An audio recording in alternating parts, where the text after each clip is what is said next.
అమ్మ కార్తీక మాస స్నానం గురించి దాని విశిష్టత గురించి ఒకసారి చెప్పు. కార్తీక మాసం అనగానే మొట్టమొదటి గుర్తొచ్చేది స్నానాలు. కార్తీక స్నానాలు ఏమిటి స్నానాలకు అంత ప్రత్యేకత? ప్రత్యేకంగా ఇదేమో శీతాకాలం, చల్లగా ఉంటుంది. అవును. కార్తీక స్నానాలేమో తెల్లవారుజామున చేయాలంటారు. అది కూడా చన్నీళ్లతో చేయాలంటారు. ఇదేమిటి దీని ప్రత్యేకత అంటే అందులోనే ఆరోగ్య రహస్యం, ప్రకృతికి సంబంధించినటువంటి ప్రత్యేకత కనపడతాయి.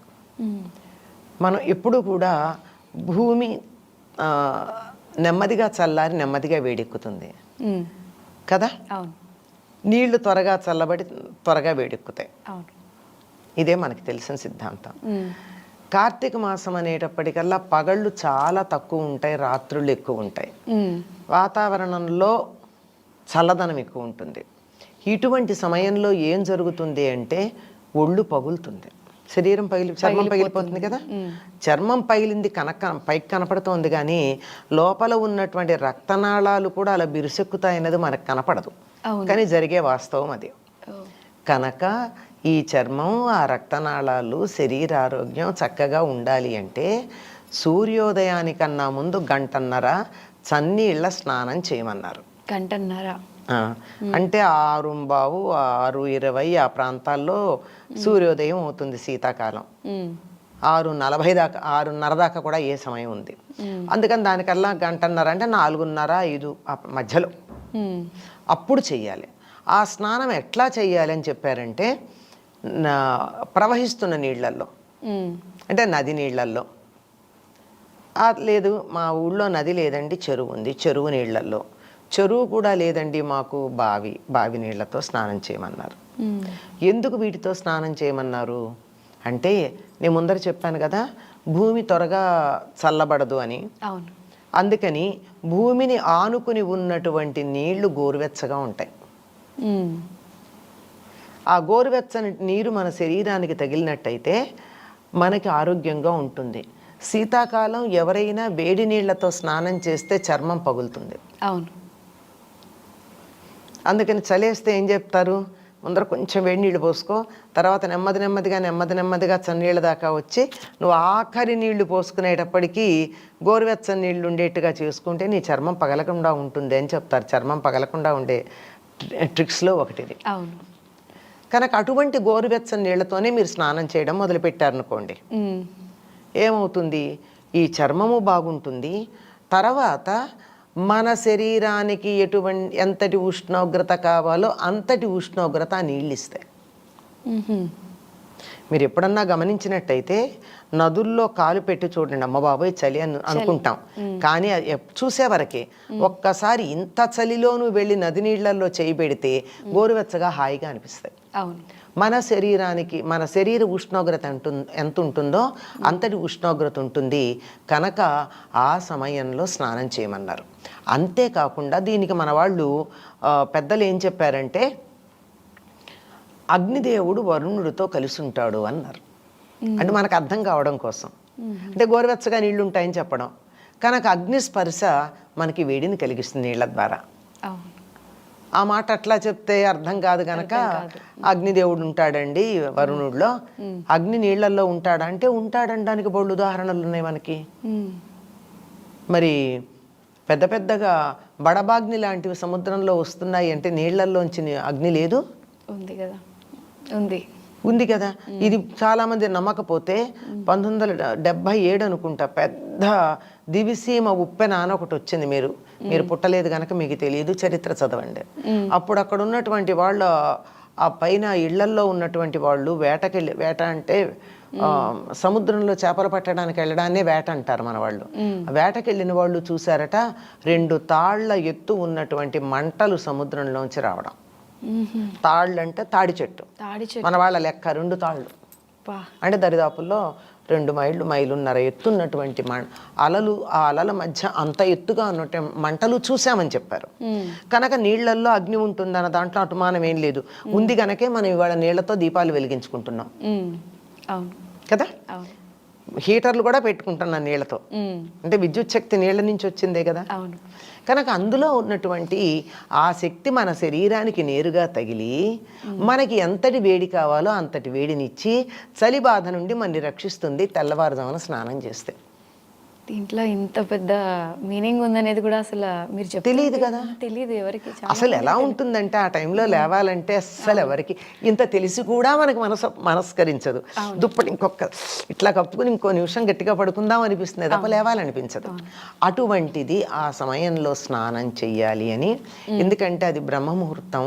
ఆ సమయంలో గనక లేచినట్టయితే ఎవరికైనా సరే ఎటువంటి ఇతర ప్రభావాలు లేకుండా మనసు స్వచ్ఛంగా పనిచేస్తుంది బ్రహ్మముహూర్తంలో లేస్తే. ఎందుకంటే ఇప్పుడు మీరు ప్రపంచంలో అత్యున్నత స్థానంలో ఉన్న వాళ్ళ యొక్క రొటీన్ గురించి అడిగితే వాళ్ళందరూ మేము తెల్లారున 3:30, 4కి లేచి మా పనులు చేసుకుంటామని చెప్తారు. వాళ్ళని అడిగి చూడండి. మొదటి సమర్థవంతుల ఏదో అంటారు, అలాంటి 5గురి యొక్క ఇంటర్వ్యూ చేస్తే వాళ్ళందరూ చెప్పిన మాట అదే. మీ అసలైనటువంటి పాలసీ మేకింగ్ అదంతా ఎప్పుడు చేస్తారంటే తెల్లారుజామునని చెప్పారు. అందుకే మనకు పూర్వంలో కూడా ఏం చెప్పేవారంటే పొద్దున్న లేచి చదువుకోండి, చదువు బాగా వస్తుంది, తెల్లారుజామున లేవండి, చదవండి అని. ఆ సమయంలో ఏం చేసినా బాగుంటుందండి, నిద్రపోయినా కూడా బాగుంటుంది. ఇది మనకి నిద్రపోతేనే బాగుంటుంది, అదొకటే తెలిసింది. అదే తెలుసు. కనుక ఆ సమయంలో లేచి ఆ నదీ స్నానం చేసి ఇంటికి వచ్చి అప్పుడు తులసిలో నీళ్లు పోసి కార్తీక దామోదరుడికి నమస్కారం చేసుకుని దీపం పెడతాం. తెల్లారుజామున విష్ణువుకు సంబంధించింది అనుకున్నాం కదా. ఆయన నిద్రించేటటువంటి సమయమే కదా, ఇంకా యోగ నిద్రలో ఉన్నటువంటిది. కనుక కార్తీక స్నానాలకి ఇంత రహస్యం ఇమిడి ఉంది. కార్తీక మాసంలో తెల్లవారుజామున స్నానం చేయడం. ఇప్పుడు వెంటనే ఒక సమస్య వస్తుంది. మాకు నది లేదు, చెరువు లేదు, బావి కూడా లేదు.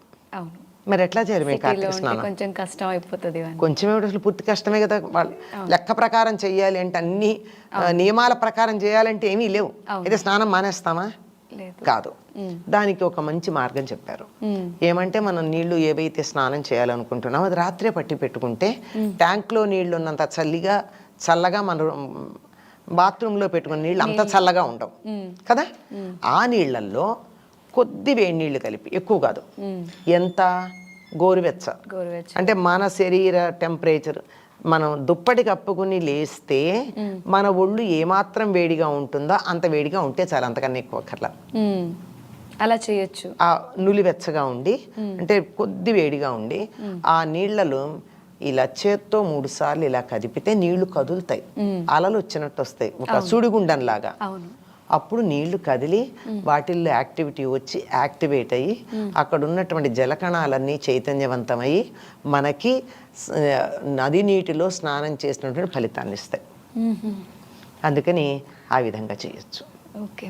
అసలు కార్తీక మాసంలో స్నానాలు అనేది చాలా ప్రత్యేకత ఉంటుంది. సిటీల్లో ఉన్న వాళ్ళకి ప్రాబ్లమ్స్ చాలా ఉంటాయి. ఇప్పుడు మీరు చెప్పినట్టు మనకి చెరువులు లేవు, కాలువలు లేవు అని. బట్ చాలా సింపుల్గా ఒక టెక్నిక్ చెప్పేస్తారు మీరు అందరికీ. అంతే. ఇప్పుడు ఇది మన దగ్గరే కాదమ్మా, దీన్ని అన్ని దేశాల వాళ్ళు ఫాలో అవుతారు. ఇప్పుడు అన్ని దేశాలు, ఇప్పుడు చూడండి, పెద్ద పెద్ద స్పాలు అవి ఉండే 5 స్టార్ హోటల్స్ ఉంటాయి కదా, వాటిల్లో వెళ్ళి వీళ్ళు స్విమ్మింగ్ కోసం పెడతారు కదా, చిన్న ఇవి ఉంటాయి పాండ్స్, స్విమ్మింగ్ ఏమంటారు వాటిని, స్విమ్మింగ్ పూల్స్. ఆ పూల్స్ లో ప్రత్యేకంగా ఒక ఏర్పాటు చేస్తారు, అలలు ఇలా కొట్టుకునేటట్టు కదా. అవును. ఎందుకంటే నది నీటిలో స్నానం చేస్తే వచ్చేటువంటి శక్తి రావాలి అంటే ఒట్టి నీళ్ళల్లో చేసిన దానికల్లా నీళ్లు కొడుతూ ఉంటే వచ్చే శక్తి ఎక్కువ అనమాట. ఇదే టెక్నిక్. అంటే ప్రతి దాంట్లో ఒక మీనింగ్ ఉంటుంది కదమ్మా. అంటే శాస్త్రంలో కూడా నీళ్లు కొట్టుకుంటే మన శరీరానికి బలం కలుగుతుంది. ఇప్పుడు మీరు నది నీళ్ళల్లో స్నానం చేస్తే ఎంత శక్తి వచ్చి ఒక్కసారి నీరసపడిపోతాం. నీరసపడిపోయామంటే మనలో ఉన్న శక్తి పోయిందని కాదు, ఒక్కసారి శక్తి అంతా కూడా ఒక్క చోటకి చేరుతూ ఉంటుంది. శక్తి తర్వాత ఎంత బలంగా ఉంటుంది, ఎంత ఆరోగ్యంగా ఉంటుంది.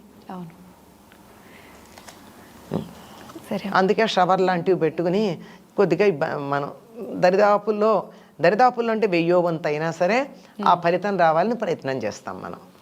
ఈ కార్తీక మాసం స్నానాల గురించి చాలా చక్కగా వివరించారు. ధన్యవాదాలు. మంచిది, సంతోషం. అయితే మనకు కార్తీక మాసం ముఖ్యంగా కార్తీక మాసం అనేసరికి చాలా మంది ఈ నెలంతా కూడా నిష్టగా చాలా రకాల విధానాలు ఆచరించేవారు ఉంటారు. అసలు నిజంగా ఆచరించాల్సిన విధి విధానాలు ఏంటి? మనం అంటే కొన్ని కొన్ని ప్రాంతీయ ఆచారాన్ని బట్టి పాటిస్తూ ఉంటాము. కొన్ని కొన్ని ఎవరికి వాళ్ళు సంకల్పం చెప్పుకొని పాటిస్తూ ఉంటారు. అసలు నిజంగా శాస్త్ర ప్రకారంగా ఈ కార్తీక మాసం యొక్క విశిష్టత ఏంటి?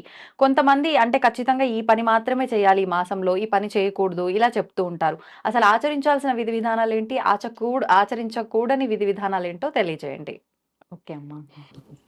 ముందుగా కార్తీక మాసం అంటే అన్ని మాసాలలోకెల్లా కార్తీక మాసానికి చాలా విశిష్టత ఉంది. శివకేశవుల మాసంగా మనం పరిగణిస్తాం. అవును. అంటే ఉదయం సమయం అంతా విష్ణువుకి, సాయంత్రం అంతా శివుడికి. ఓహో! అంటే డేలో 2 రెండు రకాలుగా. విధాలుగా పూజలు హుహు. ఉంటాయి. 2 విధాలుగా పూజలు ఖచ్చితంగా చేసుకోవాలి. ఆ! కార్తీక మాసాన్ని ఆచరించే ప్రతి ఒక్కరు కూడా ఉదయం బ్రహ్మముహూర్తంలో లేచి విష్ణు ఆరాధన చేస్తారు. సాయంత్రం ప్రదోష టైంలో శివ ఆరాధన చేస్తారు. కార్తీక మాసానికి మొత్తం అధిపతి దేవత రాధాదేవి. రాధాదేవికి సంబంధించిన మాసం. రాధాదేవి అంటే సాక్షాత్తు అంబిక యొక్క అంశ, ఆహా! అమ్మవారి యొక్క అంశ. ముందుగా మనం కార్తీక మాసంలో చేయకూడనివి తెలుసుకుందాం. ఓకే. చేయకూడనివి ఏంటి అంటే అబద్ధాలు చెప్పకూడదు. ముందుగా మాంసాహారం తినకూడదు. ఓకే. ఎవరిని హింసించకూడదు, దూషించకూడదు. దైవారాధనలోనే గడపాలి. మనకి డేలో ఎక్కువ సమయం దైవారాధనలోనే గడపాలి. అంటే ఇప్పుడున్న బిజీ షెడ్యూల్లో మనం దైవారాధనలో ఉండలేము. అవును. ఎక్కువ టైం దేవుడికి టైం కేటాయించలేం. స్పెండ్ కేటాయించలేము. కాబట్టి మనకి 2 విధాలుగా అంటే ఉదయం పూట విష్ణువుకి, సాయంత్రం పూట శివుడికి అని విభజించారు. చాలా మంది కార్తీక మాస దీక్ష కూడా చేస్తారు. ఏ రకంగా? ఏ రకంగా అనంటే కార్తీక మాసం మనకి దీపావళి ముందు నుండే మొదలవుతుంది. అవును. దీపావళి పాడ్యమి నుండి పూర్తిగా స్టార్ట్ అయిపోతుంది. హ్మ్. మనం ధనత్రయోదశి నుండి చేసుకుంటూ వస్తాము. అవును. దీపావళి పాడ్యం నుండి స్టార్ట్ అవుతుంది. కొంతమంది పూర్తిగా ఉపవాసం చేస్తారు కార్తీక మాసం అంతా. అంటే కంప్లీట్ తినకుండా ఫలం పండ్లు, తీసుకొని, అల్పాహారం తీసుకొని పండ్లు, లిక్విడ్స్, పాలు ఓకే. ఇలా తీసుకొని నెలంతా చేస్తారు. కొంతమంది ఏకభుక్తం చేస్తారు. మధ్యాహ్నం మాత్రం తీసుకుంటారు. ఓకే. కొంతమంది నక్తం చేస్తారు. అంటే ఉదయం అంతా ఉపవాసం ఉండి చుక్కలు చూసిన తర్వాత భోజనాన్ని స్వీకరిస్తారు. ముందుగా చాలా మంది మేము ఉపవాసం చెయ్యాలి అని అనుకునే వాళ్ళు ఒక్కటేసారిగా కార్తీక మాసం స్టార్ట్ అవ్వగానే ఉపవాసం చేయకూడదు. దీనికి ముందు మనము తెలుసుకోవాల్సిన విషయం ఏమంటే ప్రతి నెల ఉపవాసం చేస్తూ రావాలి. అది ఎప్పుడు చేయాలి? అందరూ మనం ఏకాదశులు యథావిధిగా పాటిస్తాం. అవును. కానీ ప్రతి నెల కృత్తికా నక్షత్రం వస్తుంది కదా, సుబ్రహ్మణ్య స్వామిది. ఆ టైంలో మనం ఉపవాసం చేస్తే ఖచ్చితంగా కార్తీక మాసం అంతా ఉపవాసం ఉండగలం. ముందు అంటే ఒక రకంగా మనల్ని మనం తయారు చేసుకోవడం. అవును, మనల్ని మనం ప్రిపేర్ చేసుకోవడం.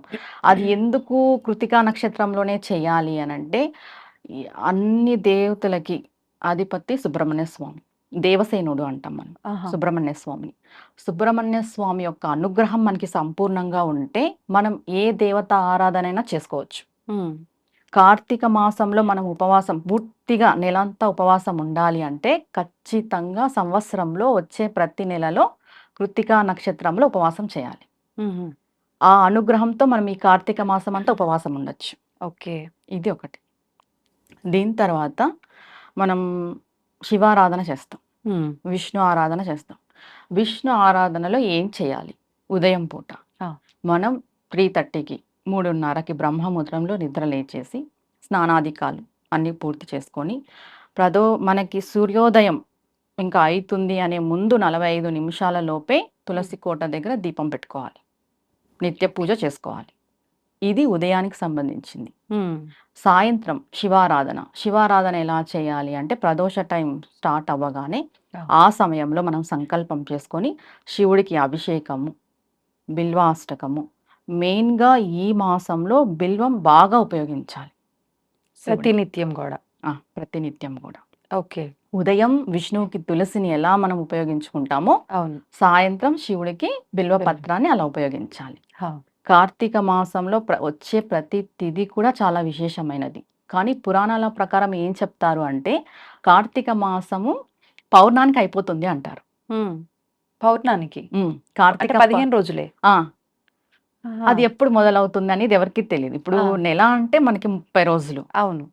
కానీ శాస్త్రాలలో కూడా మామూలు కార్తీక పురాణంలో కూడా 15 రోజులకే ఉంటుంది పురాణం కూడా. వ్యాస భగవానుడు రాసిండేది 15 రోజుల వరకే ఉంటుంది. కార్తీక పౌర్ణమికే కార్తీక మాసం అయిపోతుంది అని అంటారు. ఎందుకని అట్లా అంటే అది తెలీదు ఇంతవరకు దేనికి ఎలా అనే విషయం అయితే తెలీదు. మనకి కార్తీక పురాణంలో వ్యాస మహర్షి చెప్పబడింది కూడా కార్తీక పౌర్ణమి వరకే ఉంటుంది.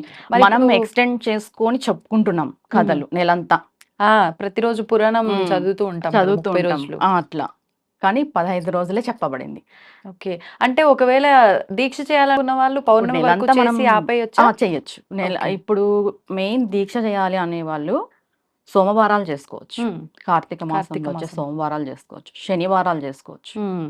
ఆదివారాలు చేసుకోవచ్చు సూర్య భగవానుడికి. హా. శుక్రవారం అంటే అమ్మవారికి అమ్మవారికి. సంబంధించింది. మెయిన్ శివకేశవులు కాబట్టి శనివారం, సోమవారం, ఆదివారం చేసుకోవచ్చు. ఉమ్. లేదు మనం 15 రోజులు కంటిన్యూగా చేసుకోవచ్చు, నెల రోజులు చేసుకోవచ్చు. ఓకే. ఇది మన ఆరోగ్యరీత్యా మనం చేసుకోవాలి. ఉమ్. ఇప్పుడు నేను ఎవరికైనా చెప్పే విషయం ఏమంటే, మనం వినేసి మేము ఉండాలి ఉండాలి అనే ఇది దానికంటే మన ఆరోగ్యం పరిశీలించుకొని మన ఆరోగ్యరీత్యా మనం ఏం చేయగలము, ఉమ్. ఎంతవరకు మనకి సహకరిస్తుంది మన ఆరోగ్యం అనేది తెలుసుకొని దాన్ని బట్టి మనం వెళ్తే సరిపోతుంది. ఓకే. ఓకే. అంతే. అంటే 15 రోజులు అంటే 15 రోజులు లేదు, మీరు అన్నట్టుగా ఎన్ని సోమవారాలు వస్తే అన్ని సోమవారాలు. ఈసారి అయితే మనకు 4 సోమవారాలు 4 వచ్చినట్టున్నాయి. సోమవారాలు. సోమవారాలు లేదు, శనివారాలు అంటే శనివారాలు. ముఖ్యమైన రోజులు చూసుకొనైనా ముఖ్యమైన ఆచరించుకోవచ్చు. ఆచరించుకోవచ్చు. సరిపోతుంది. అయితే ఇందాక చెయ్యకూడని పనుల్లో కొన్ని చెప్పారు, ఉమ్. చేయాల్సిన పనుల్లో కొన్ని చెప్పారు. ఈ ఆచరించే వాళ్ళంతా కూడా దీక్షగా తీసుకొని ఈ 15 రోజులు ఆచరించినా, లేదు ముఖ్యమైన రోజులు ఆచరించినా, నెలంతా ఆచరించినా చాలా మందిలో సందేహం. ప్రతి ఒక్కరు చెప్తూనే ఉంటారు, ప్రతి సంవత్సరం ఆచరిస్తూనే ఉంటారు. అయినా కూడా తలస్నానం చేయాలా, లేదు అని అంటే పొద్దున మళ్ళీ తలస్నానం చేసి పూజ చేసినాక సాయంకాల పూజకు మళ్ళీ స్నానం చేయాలా, ఇలా రకరకాల డౌట్స్. ఒక్కసారి వాటి గురించి కూడా. ఇప్పుడు ఉపవాసంకి వచ్చేసి 8 ఏళ్ళ పిల్లవాడి వరకు ఉపవాసం చేయకూడదు. 80 ఏళ్ళు దాటిన వాళ్ళు ఉపవాసం చేయకూడదు. ఓకే. 8 నుంచి 80 మధ్య వయసు వాళ్ళు వాళ్ళే మాత్రమే. చేయాలి. అది కూడా ఆరోగ్యరీత్యా చూసుకొనే చేయాలి ఉపవాసం అనేది. కార్తీక మాసంలో ఉపవాసం ఉంటే 1,00,00,000 రెట్లు ఫలితం అని చెప్పేసి ఆరోగ్యం రిస్క్లో పెట్టుకొని చేసే అవసరం లేదు. భగవంతుడు ఎప్పుడు ఆరోగ్యం రిస్క్ పెట్టుకొని చేయమని చెప్పలేదు. నిజంగా 1,00,00,000 రెట్ల పుణ్యమా ఉంటుంది. ఉపవాసం? మెయిన్‌గా మనకేం చెప్తారు అంటే, ఈ కార్తీక మాసంలో మనం చేసే ఏ పని అయినా కూడా మనకి 1,00,00,000 రెట్లు వస్తుంది. మనం మంచి చేస్తే మంచి 1,00,00,000 రెట్లు వస్తుంది, చెడు చేస్తే చెడు 1,00,00,000 రెట్లు వస్తుంది. ఎక్కువ ఫలితం ఉంటుంది ఈ మాసానికి. ఓకే. అలా హ్మ్. అది. ఇంకా చేయకూడని పనులంటే చెప్పేసాం ఆల్రెడీ. అవును. అంటే ఈ తలస్నానాలు, స్నానాలు ఆచరించే ఖచ్చితంగా ఇలానే చేయాలని లేదండి. లేదు. ఎక్కడ శాస్త్రంలో ఇలానే చేయాలి. ఇప్పుడు నదీ స్నానాలు అది కూడా దీక్షనే. మేము నెలంతా నదీ స్నానాలు చేస్తాము అని దీక్ష తీసుకొని సంకల్పం చేసుకునే వాళ్ళు నెలంతా చేసుకుంటారు. ఓకే. ఓకే. అది కూడా ఆరోగ్యరీత్యానే. మీ ఆరోగ్యం బాగలేకపోతే మెయిన్ ఆడవాళ్ళకి ఎక్కడ కూడా ప్రతిరోజు తలస్నానం చేయాలని చెప్పలేదు. హ్మ్. హ్మ్. మనం పసుపు పట్టించుకొని స్నానం చేస్తే ఓకే. అక్కడికి దోషం పోతుంది. ఆహా! మెయిన్‌గా అది. ఓకే. ఇంకా చేసేవాళ్ళు నదీ స్నానాలు చేస్తారు కాబట్టి చాలా మంచిది. ఈ నెలలో ఒక్కరోజైనా నదీ స్నానం చేయాలి. హుహుహు. ఆడవాళ్ళు కూడా ఒక్కరోజు చేసినా చాలు. ఓకే. డైలీ చేసే అవకాశం ఉంటే చేసుకోవచ్చు. హ్మ్. అది కూడా ఆరోగ్యరీత్యానే తలస్నానం కానీ, ఉపవాసం కానీ, ఏకభుక్తం కానీ, భూశయనం కానీ ఆరోగ్యరీత్యానే చేస్తే చాలా మంచిది. కొంతమంది బ్రహ్మచర్యం కూడా పాటిస్తారు ఈ నెలలో. అది ఇంకా మంచిది. హ్మ్. అలా. ఎక్కువగా ఆధ్యాత్మిక భావనలో ఉంటారు కాబట్టి బెటర్. హ్మ్. ఇప్పుడు ఈ కార్తీక మాస దీక్షలు, ఉపవాసాలు, ఆరాధనలు అన్నీ ఎక్కువగా చూస్తే గనుక ఆడవాళ్ళే ఆచరిస్తారు. హ్మ్. నిజంగా ఇవన్నీ ఆడవాళ్ళే ఆచరించాలని రూల్ ఏమైనా ఉందా? మగవాళ్ళు కూడా ఆచరించొచ్చా? పూర్వం అందరూ మగవాళ్ళే ఆచరించేవాళ్ళు. నదీ స్నానాలు, నదులకెళ్ళి స్నానం చేసేది మగవాళ్ళే. ఇప్పుడు కాలం మారే కొద్దీ ఆడవాళ్ళు కూడా ఆచరిస్తున్నారు. దీపం పెట్టుకోవడం అనే సాంప్రదాయం ఇద్దరికీ వర్తిస్తుంది. మగవారు పెట్టొచ్చు, ఆడవాళ్ళు పెట్టొచ్చు. మామూలుగా ఇంటి యజమాని దీపం పెట్టాలని కూడా మనం వింటుంటాము. అవును. అవైలబిలిటీ లేనప్పుడు మనకి ఆడవాళ్ళు పెట్టుకుంటుంటాం. ఆ! ఇద్దరు చేసుకుంటే చాలా మంచిది. చాలా మంది భార్యాభర్తలు ఈ కార్తీక మాస దీక్ష ఇద్దరు స్వీకరిస్తారు. హ్మ్. అది ఇంకా మంచి ఫలితాన్ని ఇస్తుంది. ఆహా! ఇద్దరు ఒక్కరు భార్య చేసిన భర్త. దానికన్నా ఆ దంపతులు ఇద్దరు ఇద్దరు చేస్తే. దంపతులు ఇద్దరు ఇంట్లో ఇట్లా ఏకభుక్తం గాని, భూశయనము, బ్రహ్మచర్యం పాటించడము చాలా చాలా ఫలితాన్నిస్తది. హ్మ్. ఇప్పుడు ప్రతిరోజు గూడా కార్తీక పురాణం వింటూ ఉంటాం. వినటం వల్ల వచ్చే ఫలితం ఏంటండి? ఈ కార్తీక మాసంలో మనం మంచి చూసినా మంచి ఫలితం వస్తుంది. మంచి విన్నా మంచి ఫలితం వస్తుంది. మంచి చేసినా మంచి ఫలితమే వస్తుంది. విన్నా, చదివినా, చూసినా ఏదైనా దైవపరంగా మనం చేసింది చాలా రెట్లు ఫలితాన్నిస్తుంది. ఓకే. అది మన ఎలా చెప్తారంటే, మనం 10% చేస్తే 1000% అంటాం గదా! అలా 100% కూడా కాదు. 1000% ఉంటుంది. చాలా మంది ఎన్నెన్నో సమస్యలతో ఇబ్బందులు పడుతూనే ఉంటారు. ఎక్కువగా ఆర్థికపరమైన సమస్యలు, ఈ ఫైనాన్షియల్ మ్యాటర్స్‌లో అంటే సరిపోను సంపాదన ఉన్నప్పటికీ దాన్ని బ్యాలెన్స్ చేయలేక ఇబ్బంది పడేవాళ్ళు ఉంటారు. లేదు అనంటే నిజంగానే వాళ్ళకు సరిపోయేంత ధనం రాక ఇబ్బంది పడేవాళ్ళుంటారు. ఏ రకంగా జూషినా గూడా ప్రతి ఒక్క ఇంట్లో గూడా ఖచ్చితంగా ఆర్థికపరమైన ఇబ్బందులైతే ఉంటూనే ఉంటాయి. మరి వాటి నుంచి ఇంక మేము బయట పడతామా? లేదా? ఇంకింతేనా మా జీవితము అని ఆలోచిస్తూ ఎంతో డీప్‌గా ఎళ్ళిపోతూ ఉంటారు చాలామంది. అటువంటి వారికి ఏదైనా ఉపశమనం కలిగించే విధానం ఉంటే వివరించండి. సరే అమ్మా. ఆర్థిక సంక్షోభం అనేది పెనుభూతం లాంటిది. అవును. ప్రతి ఒక్కరి జీవితంలో మనకి ఏదో ఒక లోటుపాటు అనేది ఖచ్చితంగా ఉంటుంది. హ్మ్. మనం ఎంత సంపాదిచ్చినా కూడా దానికి దానికి సరిపోతుంది. హ్మ్. అంటే ఉన్నారు బాగుండేటోళ్ళు. సాదాసీదా ప్రజల కోసం మనం ఇప్పుడొకటి మాట్లాడుకుందాం. హ్మ్. ముందుగా మనం ఆర్థికంగా బయటపడాలి అనంటే, మనకి ఒక ప్లానింగ్ అనేది ఉండాలి. హ్మ్. మెయిన్. మనం ఏం చేస్తున్నాం? మనకి రాబడి ఎంత ఉంది? అవును. పోతున్నది ఎంత పోతోంది? ఆ ప్లానింగ్ అనేది ఖచ్చితంగా వేసుకోవాలి ఉండాల్సిందే. ప్రతి ఒక్కరు. చాలా పొదుపులో ఉన్న వాళ్ళు కూడా కొంతమంది సఫర్ అవుతుంటారు. అవును. అన్ని ప్లానింగ్స్ వేసుకొని ముందుకెళ్తున్నా కూడా ఆర్థికంగా చాలా ఇబ్బంది పడుతుంటారు. హ్మ్.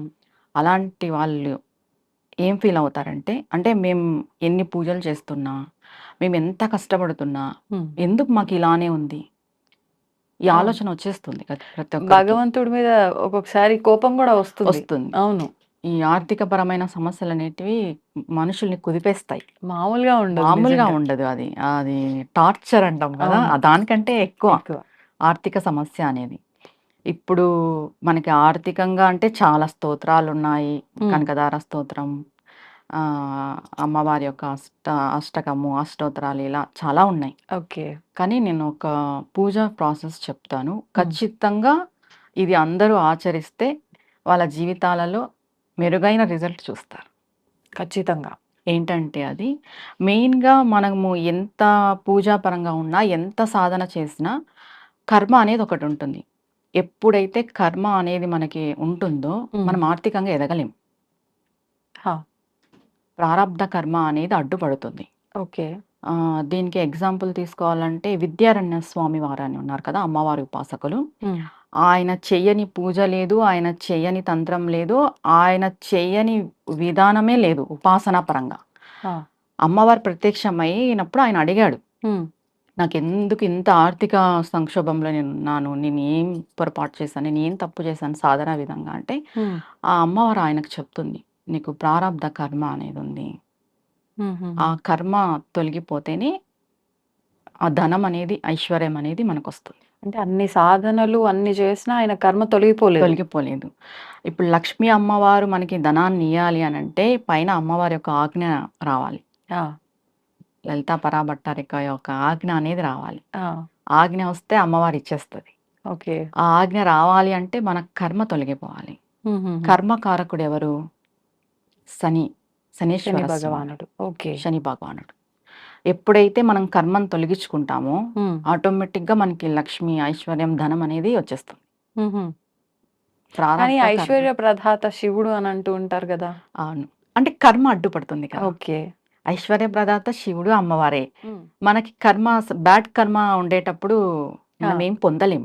ఓకే. మంచి రిజల్ట్ అనేది అంటే ఉండదు. కొన్నిసార్లు దగ్గర దాకా వచ్చింది, పోయింది ఇట్లాంటివి అంటూ అంటే ఉంటారు. పుట్టుకతో ప్రతి ఒక్కరికి భగవంతుడు ఒక ఖజానా అనేది పెట్టింటాడు. ఆ! మనకి ఇది మన లైఫ్ లాంగ్ ఈ ఖజానా అనేది రాసి పెట్టింటాడు. హ్మ్. ఆ ఖజానాని మనం చేరుకోవడానికి ఈ సాధన అనేది మనకు ఉపయోగపడుతుంది. ఓకే. కొంతమందికి పూర్వజన్మ సుకృతం మంచి కర్మ వల్ల ఆటోమేటిక్‌గా వచ్చేస్తుంది ధనం హ్మ్. అనేది జీవితంలోకి. కొంతమందికి పూర్వజన్మ కర్మ ఫలం వల్ల వాళ్ళకి రాసి ఉన్నా కూడా అందదు. ఆ! ఓకే. మరి అంటే ఎలా ఇప్పుడు ఈ కర్మని మనము తొలగించుకొని ముందుకెళ్ళాలి అంటే ఏం చేస్తే ఏం తొలగిపోతుంది? చేస్తే తొలగిపోతుంది అంటే ఆహ్, శనివారం రోజు హ్మ్. జమ్మి చెట్టు, జమ్మి చెట్టు జమ్మి వృక్షం. జమ్మి వృక్షం ఉంది కదా! శని కారకుడు. ఆ! శనికి జమ్మి వృక్షం మనం తీసుకుంటాం. ఓకే. ఓకే. జమ్మి వృక్షం ముందు మనం కూర్చొని హ్మ్. ముగ్గు 8 దీపాలు పెట్టుకునేలాగా ముగ్గు వేసుకోవాలి. ఆహా! ఓకే. చతురస్రం, ముగ్గులోనే అష్టచతురస్రం. దీపాలు పెట్టాలి. అష్టచతురస్రం వేసుకొని చెట్టుని హ్మ్. జమ్మి వృక్షాన్ని మనం మధ్యలో పెట్టుకొని పసుపు, కుంకుమ, పంచోపచార పూలు, గంధము హ్మ్. అన్నీ అలంకరణ చేసుకొని జమ్మి వృక్షానికి లలిత సహస్రనామం పారాయణం చేయాలి. అక్కడే కూర్చొని. అక్కడే కూర్చొని. ఎలా చేయాలి అంటే మనం స్టార్ట్ చేస్తాం కదా! హ్మ్. శుద్ధ జలం తీసుకోవాలి. గంగా జలం తీసేసుకొని ఒక స్పూన్ ఉద్దరిని హ్మ్.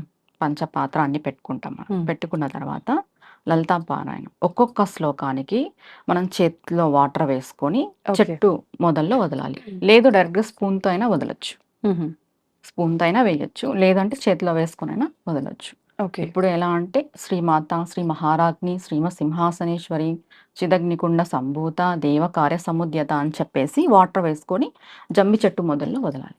ఇలా అంతా అయిపోయిన తర్వాత టెంకాయ కొట్టేసేసి మహామంగళారతి ఇచ్చేసి, హ్మ్.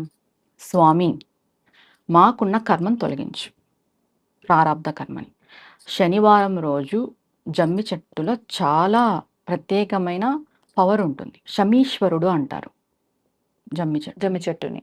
ఆహా! శనీశ్వరుడు కాదు. శమీశ్వరుడు. శమీశ్వరుడు. ఆహా! శమీశ్వరుడు. అంటే ఈశ్వరుడే. శనీశ్వరుడినే ఇలా పిలుస్తారా? లేదంటే లేదు. ఇక్కడ వేరే ఈశ్వరుడు ఉంటాడు ఆ రోజు. ఆహాహా! శనివారం రోజు హ్మ్. జమ్మి చెట్టులో ఈశ్వరతత్వం ఎక్కువ ఉంటుంది.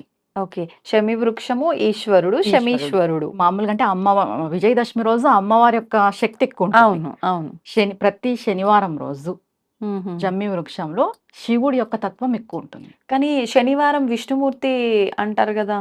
జమ్మి వృక్షం శనికారకుడు. ఆ! శనికి కర్మను తొలగిస్తారు. హ్మ్. ఈ కర్మను తొలగించి ఐశ్వర్యం ఇవ్వాలి అంటే ఈశ్వరుడు. ఈశ్వరుడు. ఓకే. ఈ జమ్మి వృక్షంలో ఈశ్వరుడు ఉంటాడు. హ్మ్.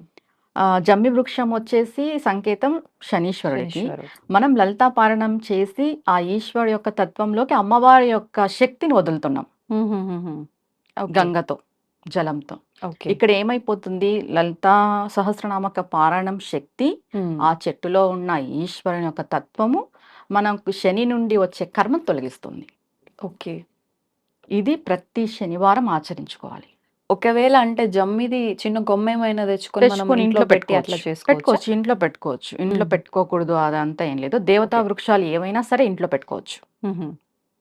ఎందుకంటే ప్రతి ఒక్కరికి ఇంట్లో ఏలినాటి శని అని, అవును. అర్ధాష్టమ శని అని ఇలా నడుస్తూనే ఉంటుంది. హ్మ్. ఏదో ఒక శని అవును. శని నడుస్తుంటుంది. పీరియడ్ శని నడుస్తుంటుంది. వక్రంగా ఉన్నాడు, ఉచ్చ స్థితిలో ఉన్నాడు, నీచ స్థితిలో ఉన్నాడు ఇలా చెప్తూనే ఉంటారు. అవును. ప్రతి ఒక్కరు చేసుకోవచ్చు ఇది. హ్మ్. మనం ఏం చేస్తున్నాము అంటే శనివారం రోజు జమ్మి చెట్టులో ఉన్న శివుడి యొక్క శక్తికి అమ్మవారి యొక్క శక్తిని కలుపుతున్నాం. హుహుహు. అక్కడ శివశక్తి ఐక్యమైపోతుంది. హ్మ్. ఆ శక్తి వల్ల మనకి కర్మ తొలుగుతుంది. ఏ సమయంలో చేయాలన్నారు ఇదంతా కూడా ఆ ఇది రోజున? ప్రదోష టైంలో చేసుకోవచ్చు. సాయంకాల సమయంలో. ఓకే. ప్రదోష టైంలో. హ్మ్. ఇప్పుడు ఆ ప్రమిదలు 8 దీపాలన్నారు. నెయ్యి అంటే శని అంటే నువ్వుల నూనె గదా! నువ్వుల నూనెనా? లేదు, నెయ్యి? నెయ్యి వేసి పెట్టాలి. నెయ్యి మనం వేసి. లలితా పారాయణం చేస్తున్నాం కాబట్టి హుహుహు. నెయ్యి వేసి పెట్టాలి. ఓకే. నెయ్యి దీపాలు. ప్రమిదలా? మనం లేదంటే పిండితో చేసిన లేదు ప్రమిదలే. ప్రమిదలే. ప్రమిదలే. పిండి దీపాలేం కాదు. ప్రమిదలే. నైవేద్యంగా పండు, ఫలం ఏదైనా పెట్టుకోవచ్చు. మన ఇష్టం. మన ఇష్టం అది. ఓకే. మన శక్తి కొలది. ఒకవేళ మాకు చదవడం రాదు, చదివినా మేము తప్పులుగా చదువుతామేమో అనుకున్న వాళ్ళు అక్కడే కూర్చొని విన్నా సరిపోతుందంటారా? లేదు ఖచ్చితంగా చదవాల్సిందేనా? శ్రీమాత్రే నమః అని 1008 టైమ్స్ 1008 సార్లు ఓకే. లలిత సహస్రనామం ప్లే చేసుకుంటూ హ్మ్. శ్రీమాత్రే నమః అనే మంత్రాన్ని 1008 సార్లు చేస్తూ వాటర్ వదులుకోవాలి. ఓకే. అంతే ఇప్పుడు ఫలితం మామూలుగా ఉంటుందంటారా? అంటే హ్మ్. లలిత సహస్రనామం చేస్తూనే చెయ్యాలి. హ్మ్. ఇంకా మనకి చదివేకి రాని వాళ్ళు కూడా ఉంటారు కదా! అవును. వాళ్ళ అవును. గురించి కూడా మనం ఆలోచన చేసి హ్మ్. ఇది దానికి రీప్లేస్. ఓకే. ఇంకా అమ్మవారి నామమే కాబట్టి అమ్మవారి చేసిన నామమే అంతటి కాబట్టి అంటే ఫలితం 1008 సార్లు శ్రీమాత్రే నమః అనుకుంటే ఒక్కసారి పారాయణం చేసిన ఫలితం వస్తుంది కాబట్టి అలా. ఓకే. ఓకే. ఇంకా అంటే ఇంకా ఏదైనా ఆచరించాల్సిన విధానం ఉందా? ఇంతవరకే సరిపోతుందా? ఇంతవరకే సరిపోతుంది. ప్రదోష కాలంలో 8 ప్రదోషకాలం దీపాలు వెలిగించి వెలిగించి లలితా జమ్మి సహస్రనామ చెట్టుకి పారాయణం. పారాయణం చేసుకోవాలి. ఓకే. పుష్పము, గంధము, పంచోపచార జమ్మి పంచోపచార చెట్టుకి పూజ. చేసుకొని శక్తి కొలది నైవేద్యం పెట్టుకొని హ్మ్. హారతి తీసుకోవడమే. ఆ రోజు అంటే పొద్దున్న నుంచి కూడా మళ్ళీ ఏమన్నా నియమాలు పాటించడం, ఉపవాసంలో ఉండటం అలాంటివి చేయాలంటే? ఉపవాసం అనేది ఆరోగ్యరీత్యా చెప్తా నేను. ఓకే. ఉండదలుచుకుంటే ఉండొచ్చు, హ్మ్. లేదా లేదు. హ్మ్. బ్రహ్మచర్యం అయితే పాటించాలి. ఆ రోజు పూజ చేసుకున్న రోజు కూడా బ్రహ్మచర్యం పాటిస్తే చాలా మంచిది. ముందు రోజు, ఆ రోజు. హ్మ్. ఓకే. ఈ నియమాలు ఈ సరిపోతాయి. నియమాలు సరిపోతాయి. ఖచ్చితంగా ఆర్థికంగా మనం మెరుగుపడతాం. ఇలా ఎన్ని శనివారాలు చేయాల్సి ఉంటుంది? ఎన్ని శనివారాలని కాదు. మన కర్మ ఎప్పుడు తొలుగుతుందో మనకు తెలీదు. హ్మ్. హ్మ్.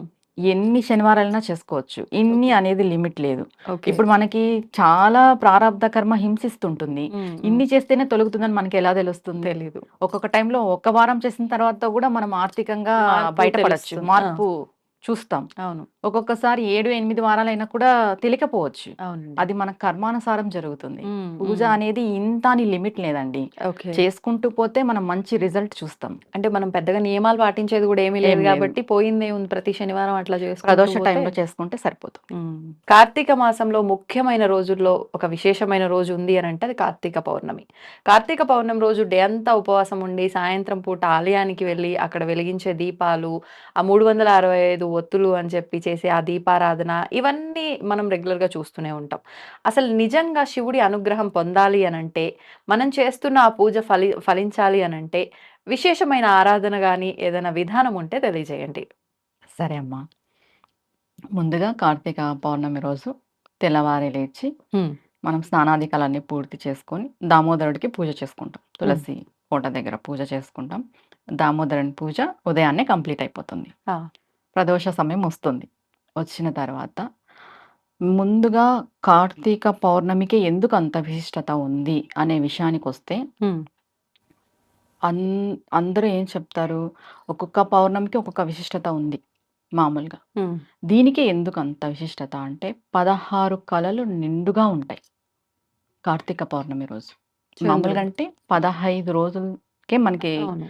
పౌర్ణమి వస్తుంది. 15 కళలు అంటాం. కానీ కార్తీక పౌర్ణమి రోజు 16 కళలు నిండుగా ఉంటాయి. హ్మ్. ఆ రోజు ప్రతి వ్యక్తిలోనూ ఆ కళలు అనేది మనం చూడగలం. మనకు తెలీదు కానీ హ్మ్. ఆ పౌర్ణమి తిథి రోజు సాయంకాలము 16 కళలు ప్రతి మానవుడిలో కూడా ఉత్పత్తి అవుతాయన్నమాట. అంటే దాని ప్రభావం వల్ల ఏంటి ఫలితం? ఏంటి అంటే చంద్రుడు మనస్కారకుడు. అవును. ఇప్పుడు కొంతమందికి మనసు సరిగ్గా ఉండదు. బుద్ధి. హ్మ్. మనసు బావుంటే బుద్ధి బావుంటది. అవును. అది ఆటోమేటికల్‌గా జరిగేది. ఈ కార్తీక పౌర్ణమి రోజు మనం చేసే పూజ, దానము, ధర్మము ఏం చేస్తుందంటే మన మనస్సుని, మన బుద్ధిని మారుస్తుంది. హ్మ్. ఈ 16 కళలు వచ్చేసి హ్మ్. మనకి ఆరోగ్యాన్ని, ఐశ్వర్యాన్ని, బుద్ధిని హ్మ్. వీటన్నిటిని ఇస్తాయి. ఓకే. ప్రతా ప్రసాదిస్తాయి. హ్మ్. ముందుగా చెప్పాలంటే కార్తీక పౌర్ణమి రోజు ఏం చేయాలి? హ్మ్. శివుడి యొక్క అనుగ్రహం పరిపూర్ణంగా ఉంటుంది ఆ రోజు. ఆ! ప్రతి ఒక్కరూ శివుడికే చేస్తారు. అవును. శక్తి ఏది మరి? హ్మ్. అవును. శివశక్తులు ఉంటేనే కదా పరిపూర్ణ అనుగ్రహం మనం పొందేది. హ్మ్. అవునా అవును. కాదా? అవును. మనం ఇప్పుడు ఏం చేస్తామంటే శక్తిని తీసుకొస్తాం. హ్మ్. ఎలాగో శివానుగ్రహం ఉంటుంది ఆ ఉంటుంది. రోజు. 16 కళలతో కూడిన చంద్రుడిలో ఎవరుంటారు? హ్మ్. లలితా పరాభట్టారిక దేవి ఉంటది. ఓకే. మనం ఏం చేస్తామంటే శివాలయంలో దీపాలు మీరెన్ని దీపాలంటే అన్ని దీపాలు 365 ఒత్తులు కానీ, 1,00,000 ఒత్తులు, 1,00,00,000 ఒత్తులు ఇలా అంతా వెలిగించుకొని వచ్చిన తర్వాత హ్మ్. ఇంటికొచ్చిన తర్వాత టెర్రస్ పైన, మిద్ది పైన మీకు హ్మ్. చంద్రుడు కనిపించేలాగా, ఓకే. చంద్రుడి కిరణాలు పడేలాగా ఎళ్లి ఒక పాత్ర పెద్ద పాత్ర తీసుకొని పాలు, హ్మ్. క్షీరం, పాలు వేసి చంద్రుడు కనిపించేలాగా పాలల్లో. పాలల్లో. అలా కుదిరితే అలా. హ్మ్. లేదు మేమంత చేసుకోలేము. ఆ! చిన్న పాత్రలు. ఆ కిరణాలు పడినా చాలు.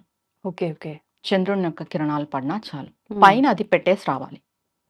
అలా వదిలేయాలి. అలా ఎవరో ఒకరు ఉండాలి. అంటే పిల్లులు అలా వచ్చినా హ్మ్. ఇబ్బందవుతుంది కదా! హ్మ్. దానిపైన ఒకవేళ దుమ్ము అలా పడేది ఉంటే ఏదైనా జ్యువెలరీ టైప్ ఓకే. పెట్టేసేయొచ్చు. చంద్రుడు కనిపించేలాగా ఉండాలి, లేదా కిరణాలన్నా పడేలాగా ఉండాలి. ఉమ్, అయితే పెద్దది లేదా చిన్నది. ఓకే. ఇది పెట్టేసొచ్చి ఇంట్లో పూజా మందిరంలో బిల్వంతో లలిత సహస్రనామం చేయాలి. ఉమ్, అమ్మవారికి. బిల్వపత్రితో. బిల్వపత్రి శివుడికి చాలా ఇష్టం. అవును. మనం ఏం చేస్తున్నాం, లలిత సహస్రనామాలు బిల్వంతో చేస్తున్నాం. ఉమ్, అంతా చేసేసిన తర్వాత 11:45 12 గంటలకి నైటు. నైట్ ఆ టైం వరకు మేల్కోగలుగుతాము అంటే పర్వాలేదు. లేదు ముందే చేసుకుంటామంటే ముందే కూడా చేసుకోవచ్చు. లేదు మేము మేల్కుంటాము అన్నా మేల్కొని చేసుకోవచ్చు. లలిత సహస్రనామం పారాయణం అంతా అయిపోయిన తర్వాత పోయి చంద్ర దర్శనం పాలల్లో చేయాలి. ఉహుం, లేదు అంటే ఎదురుగా కిరణాలు పడతాయి ఆ పాలు. ఆ పాలని మనం స్వీకరించాలి. తీర్థంగా. కంప్లీట్‌గా అమ్మవారి యొక్క అనుగ్రహం మనకు కలుగుతుంది. ఓకే. ఓన్లీ పచ్చి పాలు అంతే, అందులో ఇంకేం కలపొద్దు. పచ్చి పాలు అనంటే మనం బెల్లం వేసుకొని తాగాలి తాగేటప్పుడు. ఓకే. అన్నీ తాగాలనేదేం లేదు. ప్రసాదంగా ఇంటిల్లిపాది తీసుకోవచ్చు. తీసుకోవచ్చు. కొన్ని తాగినా తీర్థంగా సేవించినా మనకి ఆరోగ్యం బాగుంటుంది. ఉమ్, మన మనస్సు, మన బుద్ధి అన్నీ బాగుంటాయి. ఓకే. పిల్లలకు కూడా మంచి కళా పోషణ వస్తుంది ఇలా చేయడం వల్ల. ఉమ్. ఒకవేళ అంటే మీరన్నట్టుగా ఆ అర్ధరాత్రి వరకు మేము ఉండలేము అనుకున్న వాళ్ళు ఒక అరగంట సేపు అలా పెట్టి తర్వాత తీసుకొని తీర్థంగా తీసుకోవచ్చు. స్వీకరించొచ్చు. 7:30, 8, 9 ఆ టైంలో కూడా మనం తీసుకొని సేవించొచ్చు ఓకే. ఆ పాలని. ఉమ్, తర్వాత ప్రతి ఒక్కరు మంత్రం ఉపదేశం ఉన్నవాళ్ళు కానీ, ఉమ్, నామం పట్టుకున్న వాళ్ళు కానీ, కార్తీక పౌర్ణమి రోజు మర్రి చెట్టు కింద ఉమ్, మర్రి చెట్టు కింద జపం చేస్తే ఓకే. దానికి 1,00,00,000 రెట్ల ఫలితం వస్తుంది. ఏ సమయంలో అండి? ఏ సమయమైనా పర్వాలేదు. ఆ రోజు ప్రదోష టైం తర్వాత. ఓకే. అంటే మర్రి చెట్టు దగ్గర దెయ్యాలుంటాయి. అది సాయంకాలం అంతా తర్వాత ఏం వెళ్ళొద్దు, లేదు. ఏముండదు. ఏం లేదు. మర్రి చెట్టుని కూడా మనం పంచపల్లాలలో ఒక వృక్షంగా మనం ఉమ్, దేవుడికి ఉపయోగిస్తాం. అవును. ఆ రోజు మర్రి చెట్టుకి చాలా చాలా శక్తి ఉంటుంది. మనకి చెప్తాం కదా తిథుల బట్టి. ఇప్పుడు శనివారం జమ్మి వృక్షంకి ఎలా చెప్తామో, కార్తీక పౌర్ణమి రోజు మర్రి చెట్టులో అంత శివతత్వము, శక్తితత్వం 2 ఉంటాయి. ఓకే. మంత్రం ఉపదేశం ఉన్నవాళ్ళు, నామం పట్టుకున్న వాళ్ళు పోయి అక్కడ జపం చేస్తే 1,00,00,000 రెట్ల ఫలితం మనకుంటుంది. ఉమ్. మర్రి చెట్టు కింద. ఒకవేళ అంటే ఉపదేశం లేని వాళ్ళు నామం చేసుకుంటుంటారు నామం కదా! చేసుకుంటారు. ఏదైనా ఇష్టదైవం నామం తీసుకెళ్ళి ఉమ్, అక్కడ కూర్చొని ఎక్కువసేపు కూర్చోలేము మేము, మాకు భయం అనిపిస్తుందంటే 16 సార్లు చేసుకున్నా చాలు. అంతే. 16 ఉమ్, చేసుకొని ఆవు పాలతో మీ యొక్క మంత్రానికి గాని, ఉమ్, మీ యొక్క నామానికి గాని తర్పణ మొదలాలి చేతిలో. ఓకే. అయిపోయిన తర్వాత. అయిపోయిన తర్వాత ఒక్కొక్కసారి మనం నామం అనుకోని ఆవు పాలు చేతిలో పోసుకొని మర్రి చెట్టు కింద తర్పణ మొదలాలి. ఆహా, అంటే ఒక్కో నామం అయిపోగానే ఒకసారి వదలాలి. తర్పణం. ఆహా. క్షీర తర్పణం అంటారు అది. ఓకే. మర్రి చెట్టుకి. ఇలా చేస్తే మంత్రాది దేవత యొక్క అనుగ్రహం మనకి కలుగుతుంది.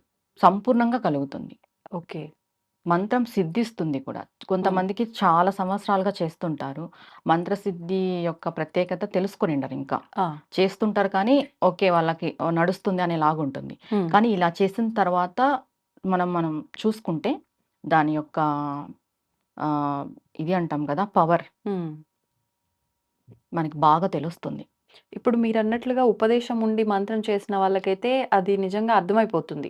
నామం నామం పట్టుకున్న చేసుకున్న వాళ్ళకి కూడా వాళ్ళకి అర్థమవుతుంది. ఏంటి ఫలితం ఏంటండి? ఇప్పుడు ఎల్లకాలము కొంతమంది గురువు లేక నామాన్నే పట్టుకొనింటారు. ఉమ్, ఇప్పుడు ఓం దుర్గాయ నమః, నమః శివాయ, ఎవరి ఓం ఇష్ట నమో దైవానికి భగవతే సంబంధించిన నామం వాళ్ళు వాసుదేవాయ ఇలా చేసుకోవచ్చు. చేసుకుంటూ ఉంటారు కొంతమంది. అవును. ఎవరు నామం కూడా లేకున్నట్టయితే ఉండరు ఉండరు. ఈ కాలంలో. అవును. నేను అనుకుంటున్నాను. ఒకవేళ అలా లేకున్నట్టు ఉండే వాళ్ళు కూడా ఆ రోజు ఉమ్, మీరు ఇష్ట దైవాన్ని యొక్క నామంని స్మరించుకోండి. మర్రి ఓకే. చెట్టు మీకు అవైలబిలిటీ ఉంటే ఉమ్, మీ పరిసరాలలో. ఓకే. తర్వాత కార్తీక పౌర్ణమి రోజు పాలతో చేసిన పాయసాన్ని, అన్నం పాయసం భగవంతునికి నివేదన చేయాలి ఇంట్లో. ఇంట్లో. ఓన్లీ పాలతో చేసిండేది. ఓకే. ఇంకా పాలు, బెల్లము, రైస్ వేసి చేస్తాం కదా! అన్నం అవును. పాయసం అంటాం. అది ఉమ్, పరమాన్నం. భగవంతుడికి పరమాన్నం. లలితా ఓకే. పారాయణం చేసుకోవాలి ఉమ్, బిల్వపత్రితో. ఇంట్లో బిల్వపత్రితో లలితా పారాయణము, మర్రి చెట్టు దగ్గర మాత్రం పాలతో. పాలతో తర్పణ మొదలాలి. మంత్రం అనుష్ఠానం చేసుకోవాలి. జపం చేసుకోవాలి. ఓకే. తర్వాత కార్తీక పౌర్ణమి రోజు చంద్రదర్శనం క్షీరంలో చేసుకోవాలి. ఉమ్, క్షీర దర్శనంగా భావించాలి. ఓకే. అలా లేకపోతే చంద్రుని యొక్క కిరణాలు ఉమ్, మన పాలల్లో పడేలాగా పెట్టుకోవాలి. ఓకే. ఓకే. నిజంగా చాలా కొత్త విధానం. వినటానికి కూడా బాగుంది. ఆచరిస్తే ఎలా ఉంటుందో చూడాలి ఆచరిస్తే మరి. ఇంకా బాగుంటుంది. మీరెప్పుడైనా ట్రై చేశారా ఇదంతా? మేము ప్రతి పౌర్ణమికి లలితా పారాయణం ఇలానే చేసుకుంటాము. అవునా? హ్మ్. హ్మ్. పాలల్లో చంద్రుడిని చూడడము పాలల్లో ఇదంతా చంద్రుడిని గూడా. చూడడము. ఇంకా పౌర్ణమి పూజ అని సెపరేట్‌గా కొన్ని పూజా విధానాలున్నాయి. హ్మ్. ఆ! అవేంటండి? అవి మరి చెప్పుకుందాం. ఓకే. అవి సరే. చాలా ప్రాసెస్ ఉంటుంది. హ్మ్. పౌర్ణమి పూజ అనేసి. ఓకే. శ్రీచక్రానికి పౌర్ణమి పూజ అని ఉంటుంది. హుహుహు. శివుడికి సెపరేట్‌గా పౌర్ణమి పూజ అని ఉంటుంది. ఆహా! విష్ణువుకి సెపరేట్‌గా ఉంటుంది. అంబికకి సెపరేట్‌గా ఉంటుంది. దేవికి హుహు. లలితా పరభట్టారిక అంటే దేవికి అది కూడా. ఉపదేశం ఉన్నవాళ్ళు అలా ఏం లేదు. చేసుకోవాలా? ఎవ్వరైనా చేసుకోవచ్చు. ఎవరైనా చేసుకోవచ్చు. పౌర్ణమి పూజ, వ్రతము, నోములనేటివి ఎవ్వరైనా చేసుకోవచ్చండి. హ్మ్. ఒక మంత్రం ఉపదేశం ఉన్న వాళ్ళు మాత్రమే వాళ్ళకి అనుష్ఠానం పూజ సెపరేట్‌గా ఉంటుంది. వాళ్ళు ఓకే. అనుష్ఠానం పూజ చేసుకుంటారు. ఓకే. అంతే. అయితే ముఖ్యంగా మనకు సూర్య భగవానుడికి సంబంధించి సూర్య నమస్కారాలు గనుక చేస్తే అంతా బావుంటుంది అని చెప్పి అంటూ ఉంటారు. పొద్దున్న లేవంగానే మనం ఏం చేసినా చేయకపోయినా ఖచ్చితంగా సూర్యుడికి అర్ఘ్యం వదలటము, నమస్కారాలు చేయటము చాలా మంచి అంటే మనం చూస్తే గనుక పెద్దవాళ్ళు గూడా ఇవన్నీ ఏం ఆచరించినా, ఆచరించకపోయినా దీపారాధన చేసినా, చేయకపోయినా ఖచ్చితంగా స్నానం అయిపోగానే పోయి సూర్యుడికి దండం పెట్టడము ఇదంతా ఎక్కువగా చూస్తుండేవాళ్ళం. అంటే ఇక్కడ ఏదో ఒక విశేషం అనేది దాగి ఉంది అని చెప్పి అనిపిస్తూ ఉంటుంది. ఏంటి నిజంగా ఫలితం ఏంటి? ఏం విశేషం దాగి ఉంది వాటిల్లో? మనకి సూర్య భగవానుడు అంటేనే కనిపించే దైవం. హ్మ్. అవును. కనిపించే దైవంగా మనం పరిగణిస్తాం అవునండి. సూర్య భగవానుడిని. సూర్య ఆరాధన ప్రతి ఒక్కరూ చేయాలి. హ్మ్. మనకి పంచాయతన పూజలు అని ఉన్నాయి. ఆహా! ఏంటవి? 5 పంచాయతన పూజలు. ఓకే. 1 శివుడిది, 2 విఘ్నేశ్వరుడు, 3 అంబిక హ్మ్. అమ్మవారు, అమ్మవారు. 4 విష్ణువు, 5 సూర్యుడు. ఓకే. ప్రతి ఒక్కరికి ఒక్కొక్క పంచాయతన పూజ పట్టుకుంటారు. హ్మ్. కొంతమంది శివ పంచాయతన పూజ పట్టుకుంటే వాళ్ళ ఇంటి సింహాసనంలో హ్మ్. మధ్యలో శివుడిని పెట్టుకుంటారు. శాక్తేయ పంచాయతనం పట్టుకుంటే హ్మ్. మధ్యలో అమ్మవారిని పెట్టుకుంటారు. చుట్టూ వీళ్ళుంటారు. ఓకే. వైష్ణవులు వైశ్యుని పెట్టుకుంటారు. హ్మ్. గణేష పంచాయతనం వస్తే వినాయకుడు మధ్యలో ఉంటారు. హుహుహు. సూర్య ఆరాధన చేసే వాళ్ళని శౌర్యులు అంటారు. హ్మ్. పూర్వం ఎక్కువ అందరూ రాజులు ఎక్కువ చేసేవాళ్ళు సూర్య ఓకే. ఆరాధన. ఆహా! వాళ్ళు సూర్యుడిని మధ్యలో వాళ్ళ పూజా గదిలో సింహాసనంలో మధ్యలో సూర్య భగవానుని పెట్టుకొని ఆరాధించేవాళ్ళు. హుహు. పూర్వం ఉన్నారు శౌర్యులు. వాళ్ళని శౌర్యులు అంటాం. హ్మ్. సూర్య పంచాయతన పూజ అనేసి. ఓకే. ఓకే. ముందుగా సూర్యుడిని ఆరాధిస్తే కలిగే లాభం ఏమిటి అంటే హ్మ్. ఆరోగ్యం. సూర్య ఆరాధన చేసే ప్రతి ఒక్కరు చాలా సన్నగుంటారు. అవునా? హ్మ్. మీరన్నట్టు సూర్య నమస్కారాలు చేస్తారు కదా! వాళ్ళు. ఆ! వాళ్ళు సన్నగే ఉంటారు. సూర్య ఆరాధన చేసే వాళ్ళు కూడా సన్నగే ఉంటారు. ఓకే. సన్నగా ఉన్నంత మాత్రాన వాళ్ళు వీక్‌గా ఉన్నారని కాదు అర్థం అక్కడ. హ్మ్. వాళ్ళు చాలా ఆరోగ్యంగా ఉంటారు. చాలా బలంగా, బలిష్టంగా ఉంటారు. ఓకే. సూర్య ఓకే. ఆరాధన చేసేవాళ్ళు. అదే విధంగా చాలా తేజోవంతంగా ఉంటారు. హ్మ్. వాళ్ళ మొఖంలో కల తేజస్సు అంటాం కదా! అవును. తేజస్సు, వర్చస్సు, వాళ్ళ మేధస్సు కూడా చాలా బావుంటుంది. హుహు. సూర్య ఆరాధన చేసేవాళ్ళు. ఒక రకంగా అన్ని రకాలుగా బెటర్‌గానే ఉంటారు. చాలా బాగుంటారు అందరికంటే. ఆ!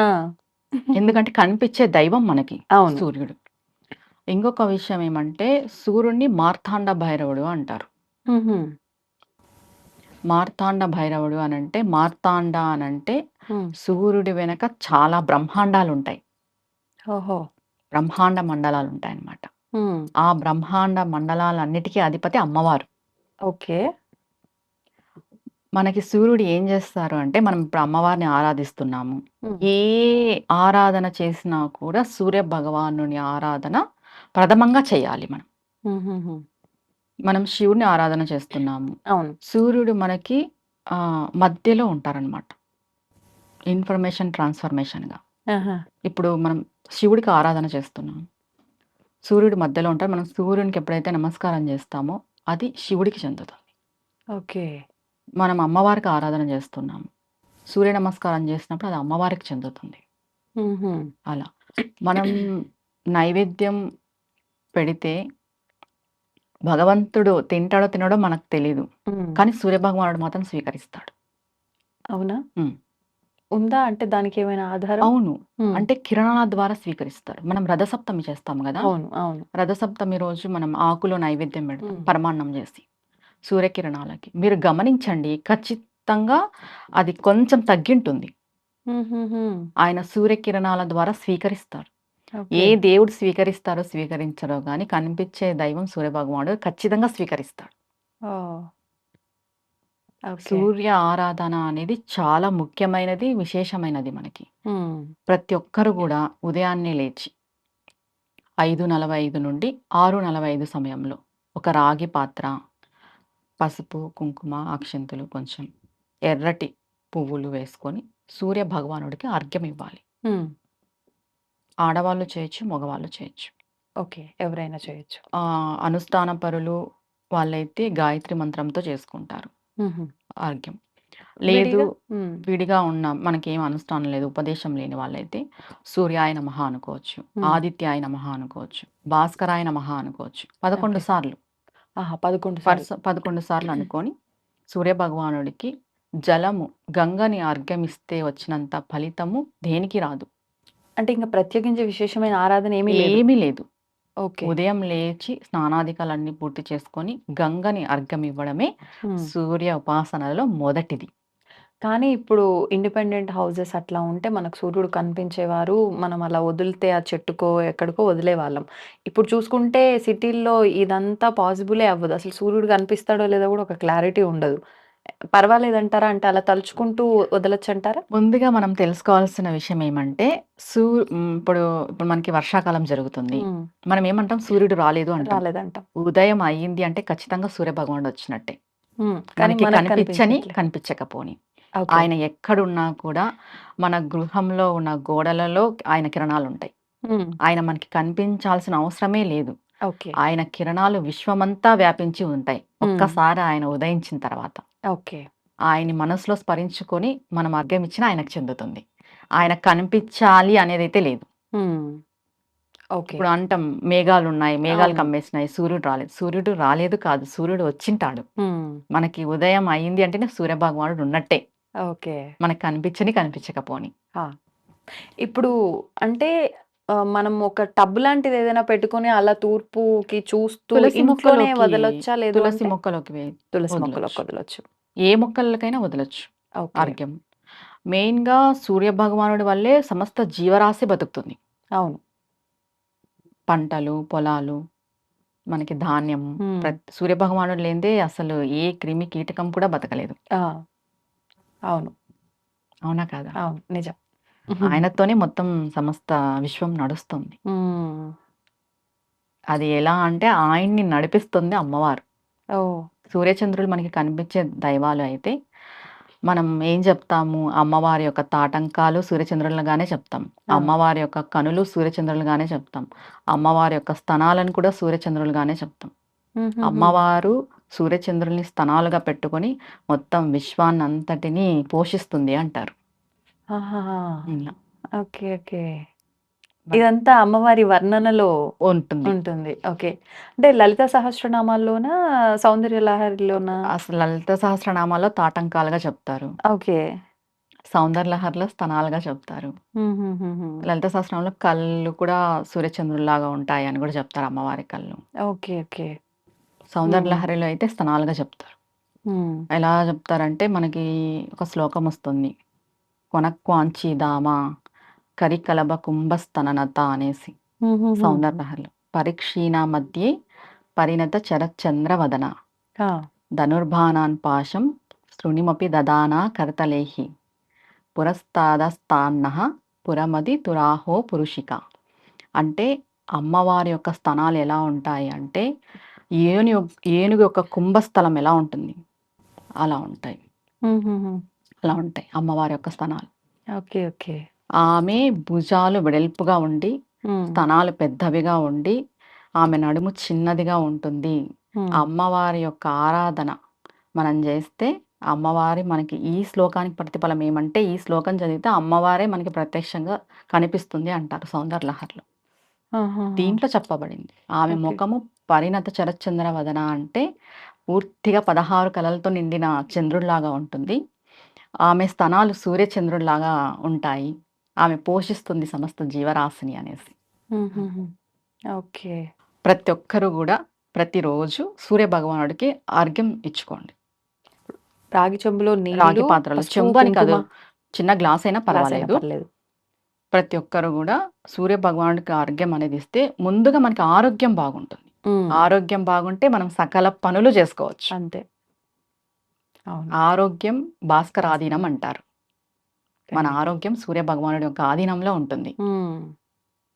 మీరన్నట్టుగా ఇప్పుడు అందరూ బాగా లడ్డుగా అయిపోయి సూర్య నమస్కారాలు చేస్తే సన్నగా అవుతారని చెప్పి సూర్య నమస్కారాలు చేసే వాళ్ళు అవును. కూడా ఉన్నారు. అవును. ఎట్లాగూ భాస్కరుణ్ణి ఆరాధించిన వాళ్ళు స్లిమ్‌గా ఉంటారని మీరు కూడా ఓవర్ చెప్పారు. వెయిట్ ఉండరు. హ్మ్.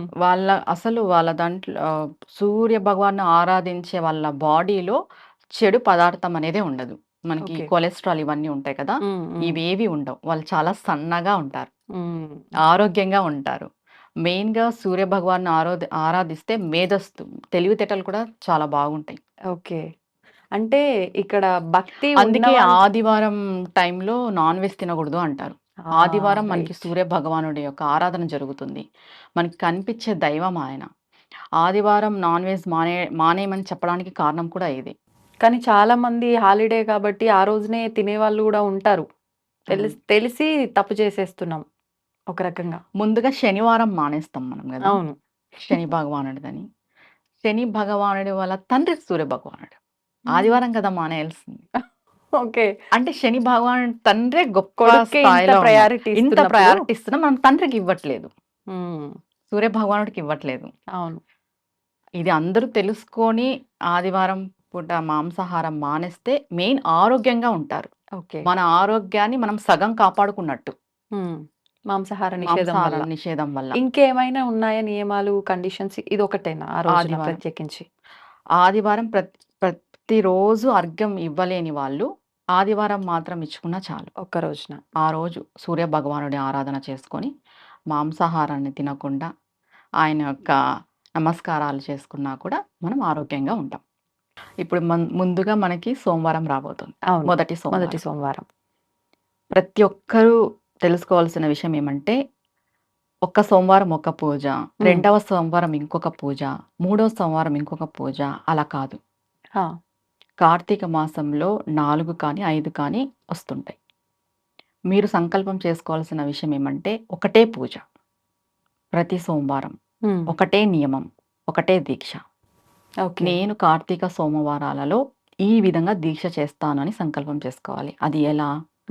మాంసాహారం మానేయడం, భూశయనం చేయడం, బ్రహ్మచర్యం పాటించడం, ఏకభుక్తము, నక్తము చేయడం, లేదా పరిపూర్ణంగా ఉపవాసం చేయడం. ఓకే. జలం కూడా తీసుకోకున్నట్టు కొంతమంది చేస్తారు. అవును. అలా చేయడం. అబద్ధాలు చెప్పుకోకున్నట్టు ఉండడం.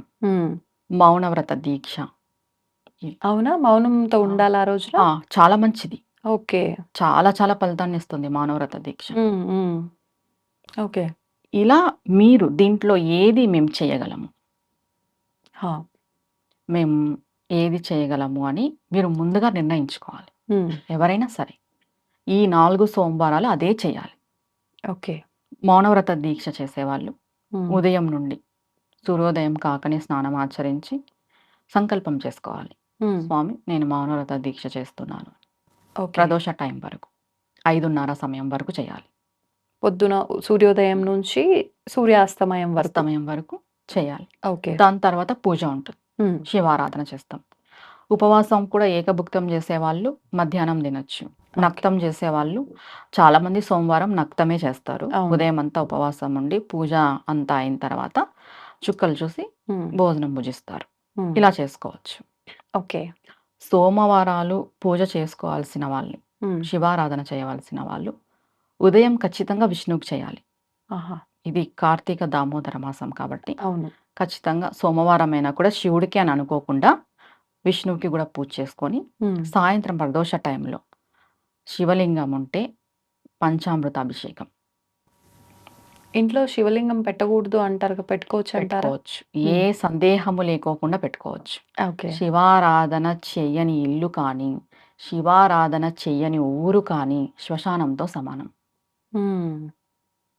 పెట్టుకోకూడదు అనేదే లేదు. మీరు చిన్నది పెట్టుకుంటారా, పెద్దది పెట్టుకుంటారా అది మీ ఇష్టం. ఇప్పుడు మామూలుగా ఇంట్లో బొటికిన వేలంతానే పెట్టుకోవాలి అని చెప్తారు. అలా అయినా పెట్టుకోవచ్చు. శివ సాలగ్రామాలు ఉంటాయి. బాణలింగేశ్వరులు ఇప్పుడు దొరుకుతున్నారు కదా, అలా పెట్టుకోవచ్చు. ఓకే. ఏంటంటే సాయంత్రం ప్రదోష టైంలో పంచామృత అభిషేకం చేసుకోవచ్చు. లేదు మేము పంచామృత అభిషేకం చేసుకోలేము, శుద్ధ జలం, శుద్ధ జలంతో అభిషేకం చేసుకోవచ్చు. ఓకే. తర్వాత విభూది జలం, విభూది జలంతో చేసుకోవచ్చు. ముందుగా శివుడికి ఇష్టమైనది విభూది, విభూది జలంతో చేసినా చాలు. తర్వాత పూజ ఎలా చేయాలి? శివాష్టోత్తరము, రుద్రము, నమ్మకము, చవకము ఇవన్నీ చేస్తూ ఉంటారు. అలాగే బిల్వ అష్టోత్తరం కూడా చదవాలి. ఓకే. కార్తీక మాసంలో బిల్వ అష్టోత్తరం చాలా చాలా మంచిది చేసుకుంటే, శివాష్టోత్తరంతో పాటు. దానికి 108 బిల్వపత్రి పెట్టుకోవాలి. ఆహా!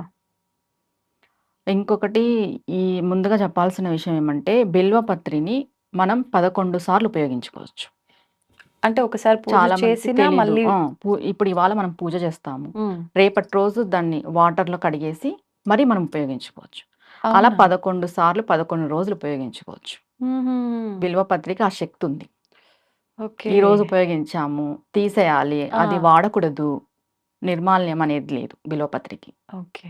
11 సార్లు ఉపయోగించుకోవచ్చు మనం. నిజంగా కొత్త విషయం విన్నా. ఉపయోగించుకొని బిల్వ అష్టోత్తరం చదువుకోవాలి. చాలామంది కొంతమంది కోరికల మేరకు చేస్తుంటారు అవును. శివారాధన. వాళ్ళ సంకల్పం చెప్పుకొని, పాలతో చేసేవాళ్ళు పాలతో అభిషేకం చేసుకోవచ్చు. పాలతో చేస్తే ఒక ఫలితం ఉంటుంది, పెరుగుతో చేస్తే ఒక ఫలితం ఉంటుంది, విడివిడిగా ఇంకా విడివిడిగా. పంచామృతాలు ఇలా కలుపుకుండా. ఫలితాలు పక్కన పెట్టేసి మనం శివుడి యొక్క సాయుధ్యం పొందాలి అంటే, శివానుగ్రహం పూర్తిగా మనకి లభించాలి అంటే, మనస్ఫూర్తిగా మీరు శుద్ధ జలం సమర్పించిన ఆయన స్వీకరిస్తాడు. ఈ కార్తీక మాసంలో ఇంకా ప్రత్యేకించి శివానుగ్రహం ఉంటుంది కాబట్టి అవును. శుద్ధ జలంతో చేసినా కూడా ఆయన స్వీకరిస్తాడు, మనల్ని అనుగ్రహిస్తాడు. ఓకే. ఇప్పుడు అంటే చాలా మందికి మనం ఎంత చెప్పినా ఏ ద్రవ్యంతో చేస్తే ఏం ఫలితం వస్తుందనే అది క్లారిటీ తెలిస్తే వాళ్ళకున్న సమస్యను బట్టి కొంచెం ఇంకా అలా చేసుకోగలుగుతారేమో ఈ కదా! కలియుగంలో ఎక్కువ ఆర్థికంగానే మనం చూస్తున్నాం కాబట్టి, అవును. ఆర్థిక సంక్షోభం చూస్తున్నాం కాబట్టి, శివుడికి చెరుకు రసంతో చేస్తే ఆర్థికంగా బాగుంటుంది. ఓకే. ఇంకా విభూదితో చేయటం వల్ల? విభూతితో చేయడం వల్ల శివ సాయుధ్యం పొందగలం మనం. ఇప్పుడు విభూది కూడా జలంలో కలిపి చేస్తారు, విడిగా కూడా చేస్తారా? విడిగా కూడా చేస్తారు. 2 రకాలుగా చేసినా అదే 2 ఫలితం రకాలుగా ఉంటుందా? చేయొచ్చు. ముందుగా మనం శివుడికి అభిషేకం స్టార్ట్ చేసే ముందు విభూది శివలింగం పైన ఉంచే స్టార్ట్ చేయాలి. ఇది విభూది ఏ అభిషేకం. ఫస్ట్ శుద్ధ జలమే మనం శివుడి పైన అవును. పోస్తాం. శివుడికి సమర్పించేది శుద్ధ జలమే అవును. కాబట్టి ముందుగా మనం విభూది శివలింగం పైన ఉంచి దాని తర్వాత అభిషేకం చేయాలి శుద్ధ జలంతో. దాని తర్వాత పాలతో, పెరుగుతో చేసుకోవచ్చు. ఓకే. అంటే ఇప్పుడు ఒక 2, 3 రకాల అభిషేకాలు చేసుకోవాలి అనుకున్నప్పుడు ప్రతి అభిషేకం అయిపోయిన తర్వాత మళ్ళీ జలంతో అభిషేకించిన తర్వాత ఇంకో ద్రవ్యంతో చేయాల్సి అవును. ఉంటుందా? ఇప్పుడు ముందుగా మనం విభూది పెట్టేస్తాము, శుద్ధ జలం వేస్తాం శివలింగం పైన, అది పక్కకు తీసేసుకుంటాం. ఇప్పుడు పంచామృతాలతో చేయాలనుకుంటాం, పాలు అభిషేకిస్తాం, తర్వాత శుద్ధ జలం వేయాలి. ఒక స్పూన్ అన్న ఓకే. శుద్ధ జలం సమర్పించాలి. పెరుగుతో అభిషేకం చేస్తాం, దాని తర్వాత శుద్ధ జలం సమర్పించాలి. కంటిన్యూస్గా పాలు, పెరుగు, తేనె అలా వేసుకుంటూ వెళ్ళకూడదు. ఎందుకని? ఎందుకనంటే శుద్ధ జలం సమర్పిస్తే అక్కడికి మీరు పాలాభిషేకం చేసిన ఫలితం. ఓహో! పెరుగుతో చేసిన తర్వాత అది పెరుగుతో చేసిన ఫలితం, నెయ్యితో చేసిన తర్వాత నెయ్యితో చేసిన ఫలితం వస్తుంది. ఓకే. ఓకే. సపరేట్ ఫలితంగా వస్తుంది. అన్ని కలిపి వేస్తే రాదు. దానికి మధ్యలో శుద్ధ జలాన్ని సమర్పించాలి అంటారు. ఓకే. ఇవేవి మేము చేసుకోలేము, మాతో అవ్వదు అనుకుంటే నార్మల్ గంగా జలం సమర్పించినా కూడా ఆయన స్వీకరిస్తారు. కొంచెం విభూది పెట్టేసి, ఒక బిల్వపత్రి పెట్టేసి, గంగ వేసినా కూడా ఆయన స్వీకరిస్తారు. ఓకే. ముందుగా భక్తి అనేది ఇక్కడ ప్రధానం. మనం ఎంత వైభవంగా చేస్తాము, ఎన్ని అభిషేకాలు చేస్తాము, ఎన్ని పండ్ల రసాలు ఉపయోగిస్తాము అనేది కాదు. మనకి శివుడి యొక్క అనుగ్రహం కలగాలి అంటే భక్తి, మన మనస్సు నిండా శివుడు నిండిపోయి ఉండాలి. అవును. అప్పుడు ఖచ్చితంగా శివానుగ్రహం కలుగుతుంది. మనం ఎన్ని చేసినా కూడా మన మనస్సులో భక్తి లేనప్పుడు ప్రయోజనం వద్దని. లేదు. అవును. ఇప్పుడు ఈ బిల్వ పత్రాలతో ఆరాధిస్తున్నప్పుడు గూడా చాలా మందిని చూస్తుంటాము. కొంతమంది ఇలా పెడుతూ ఉంటారు. కొంతమంది తిరిగేసి పెడుతూ ఉంటారు పత్రాన్ని. హ్మ్. అంటే అసలు చేయాల్సిన విధానం ఏంటి? కొన్నిసార్లు రివర్స్‌లో పెట్టినప్పుడు అరే! వీళ్ళేంటి ఇట్లా రివర్స్‌లో పెట్టారు తప్పు గదా! అనే ఆలోచనొస్తుంది. కొన్ని సందర్భాల్లో ఎవరైనా చెప్పినప్పుడు అలా పెడితే ఒక ఫలితం, ఇలా పెడితే ఒక ఫలితం అంటారు. అసలు వాస్తవం ఏంటండి? ఎలా అయినా పెట్టొచ్చండి. హ్మ్. ఇలానే పెట్టాలనేదేం లేదు. అంటే ఈన తగిలితే లక్ష్మీ కటాక్షం కలుగుతుంది అంటారు. అంటే స్వామి సైడ్ అది కాడ ఉండేటట్టు కాడ పెట్టాలా? ఇట్లా ఆహా! రివర్స్‌లో ఓకే. తగిలిందానికి. ఇట్లా ఆకు ఇలా ఉంటుంది కదా! హ్మ్. హ్మ్. పై పైకి ఆకొచ్చేసి కింద ఇలా వస్తుంది కదా! అవును. ఈన టైపులో. అది తగిలితే లక్ష్మీ కటాక్షం అంటారు. ఆహా! ఇలా బోర్లా వేస్తాం కదా ఆకుని, హ్మ్. శివుడి యొక్క అనుగ్రహము అంటారు. హుహుహు. ఎలా అయినా పెట్టొచ్చు. ఇలా పెట్టాలి, అలా పెట్టాలనేదేం లేదు. ఓకే. భక్తితో పెట్టాలి. హ్మ్. ఆయనకి ఎలా పెట్టినా కూడా ఆయన స్వీకరిస్తారు. ఇప్పుడు చాలామంది పువ్వులు, బిల్వపత్రాలు అన్నీ కూడా వెండివి పట్టుకొని వెండి వాటితో పూజ చేస్తున్నారు. నిజంగా అంటే ఇట్లాంటి వాటితో చేస్తే ఒక రకంగా వెండి, బంగారం పూజల్లో ఉపయోగించినప్పటికీ అవి ఆర్టిఫిషియల్. ఫలితం ఉంటుందంటారా? ఉండదు. ఉండదు. ఉండదు. ఎందుకు? ఖచ్చితంగా ఖచ్చితంగా చెప్పేస్తున్నారు. ఉండదు. అది ఆర్టిఫిషియల్. హ్మ్. లోహంతో చేసుకున్నాం మనం. అవును. మనకి ప్రకృతి ఇచ్చింది ఉంది కదా! అవును. స్వయంగా ప్రకృతే ఇచ్చింది. ఉన్నాయి.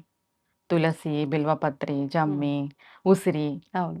ఇవి మనకు ఉన్నప్పుడు వాటితో ఏం పని? అంటే చాలామంది ఇప్పుడు మాకు దొరకవు అవి దొరకవు అంటారు. అని. హ్మ్. దొరకనప్పుడు ఇది వెండిది నువ్వు పెట్టినంత మాత్రాన నీకు ఆ ఫలితం వస్తుందనేదైతే లేదు. హ్మ్. ఒరిజినాలిటీనే. ఓకే. ఇప్పుడు ప్రకృతిలో వచ్చే బిల్వపత్రి చెట్టు నుండి మనం తెంపి తీసుకొచ్చి శివుడికి అవును. సమర్పించే దాంట్లో ఒక ఔషధం ఉంటుంది. ఓకే. ఔషధ గుణాలుంటాయి. ఆ! ప్రతి ఒక్క చెట్టుకి మన సాంప్రదాయంలో చెప్పిన ప్రతి ఒక్క వృక్షానికి ఒక్కొక్క ఔషధం ఉంటుంది. హ్మ్. మనకి వెండి, బంగారులో ఔషధం లభించదు కదండీ! అవును. అవును. ఇది నిజమే. ఔషధ గుణాలు గూడా వాళ్ళు దృష్టిలో పెట్టుకొని చెప్పడం జరిగింది. హ్మ్. ఓకే. అంటే వాటి వల్ల మన ఒక రకంగా హెల్త్ బెనిఫిట్స్ కూడా ఉంటాయి. హ్మ్. సేమ్ టైమ్ పూజకి అవి ఒరిజినల్‌వి పెడితే ఫలితము అని అన్ని రకాలుగా ఆహ్, ఇమిడీకృతమై ఉంటుంది. పూజలో భాగంగా మన హ్మ్. పెద్దవాళ్ళన్నీ గూడా ఒక రకంగా ఆ ప్రాసెస్‌ని అలా హ్మ్. కొనసాగిస్తూ తీసుకొచ్చారు. అవును. ఇన్ని ఒక దగ్గర ఉండాలి అని చెప్పి నిజం హ్మ్. చెప్పాలంటే. ప్రతి పండుగకి, ప్రతి పుష్పానికి, ప్రతి ఆకుకి ఒక అర్థం ఉంటుంది. ఉంది. అది సైంటిఫిక్‌గా గావచ్చు, పూజకు సంబంధించి శాస్త్రంగా గావచ్చు. మనకి అందరికీ తెలిసిన విషయమే. శ్రీకృష్ణ తులాభారం. అవును. మనకి సత్యభామ మొత్తం అన్నీ తీసుకొచ్చేసి హ్మ్. పెట్టేస్తుంది. ఆయన్ని తుంచాలా అని చెప్పేసి. తూల్చడానికి. హ్మ్. బంగారు ఆభరణాలంతా తెచ్చి పెడుతుంది. హ్మ్. కానీ కృష్ణ పరమాత్మ తూగడు. హ్మ్. రుక్మిణి తులసిని సమర్పిస్తుంది భక్తితో. అవును. మనం భక్తితో ఫలం పెట్టినా, పుష్పం పెట్టినా, ఏం పెట్టినా భగవంతుడు స్వీకరిస్తాడు. హ్మ్. ఆడంబరాలతో మనం వెండి పూలు, వెండి ఆకులు ఏం పెట్టినా భగవంతుడు స్వీకరించాడు. హ్మ్. ఏదైనా లోహంతో చేసింది ఇప్పుడు మనకి ఉంది, మనం పెట్టుకోగలుగుతున్నాం. లేని వాళ్ళు అవును. ప్రకృతి ఇచ్చిందే కదా అవును. ఉపయోగించుకోవాల్సింది. ఉన్నవాళ్ళు ఆడంబరాలకి పోయి చేసుకుంటున్నాం. హ్మ్. లేని వాళ్ళు హ్మ్. భగవంతుడు ఎప్పుడు సదా లేని వాళ్ళ గురించి ఆలోచిస్తాడు. ఆ! ఉన్న వాళ్ళ గురించి కాదు ఆలోచించేది భగవంతుడు. హ్మ్. లేని వాళ్ళు, పేదరికంలో ఉన్నవాళ్ళు, వెనుకబడిన వాళ్ళు నన్ను ఎలా చేరుకోవాలి, నన్ను ఎలా ఆరాధించాలి అనే ప్రకృతి పరంగా పరదేవత నిండి ఉంది. హ్మ్. ప్రకృతి అంతా. మనకు నిజంగా ఈ ఒక్క ఉదాహరణ చాలు. మనం ప్రకృతితో భగవంతుని ఆరాధించాలి ఆరాధించాలి కాబట్టి అని చెప్పడానికి ఆ ఇదొక్క ఉదాహరణ. శ్రీకృష్ణ తులాభారం యొక్క ఉదాహరణ చాలు. మనం భక్తితో భక్తితో. సమర్పించాలి. ఏది సమర్పించినా హ్మ్. భక్తి, ప్రేమతో మనం భగవంతునికి సమర్పిస్తే ఖచ్చితంగా ఆయన అనుగ్రహం మనం పొందగలం.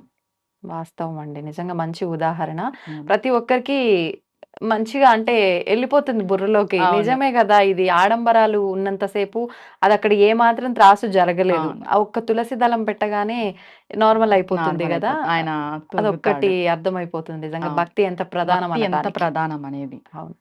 అవునా గదా! నిజం. నిజం. నేను ముందుగా చెప్పేదొకటే అండి. భక్తి ప్రధానం. హ్మ్. ప్రయత్నం ముఖ్యం. అవును. మనం ప్రయత్నం జేయాలి. హ్మ్. ఫలితం భగవంతునికి వదిలేయాలి. అంతే. మనం ఏది చేసినా పూజా కార్యక్రమం భక్తి, ప్రేమతో చేయాలి. హ్మ్. అవును. ఈ 2 చేస్తే ఖచ్చితంగా భగవంతుడు మనకి సహాయం చేస్తాడు అనేది మనం కళ్ళ కట్టినట్టుగా చూస్తాం మన హ్మ్. జీవితంలో. హ్మ్. కనిపిస్తుంది కూడా మనకి అవును. కళ్ళకు కట్టినట్టుగా. ఇది కూడా చెప్తూ ఉంటారు కదా! అంటే మనం అడిగితే అంతే ఇస్తాడేమో, అడగకపోతే ఎంత ఇస్తాడో మనమే ఊహించలేము అని అవును. చెప్పి మనం అలా ఎంతవరకు అడిగితే అంతే ఇస్తాడు దేవుడు. హ్మ్. మనం అడగకపోతే అనంతం ఇస్తాడు. నిజంగానే.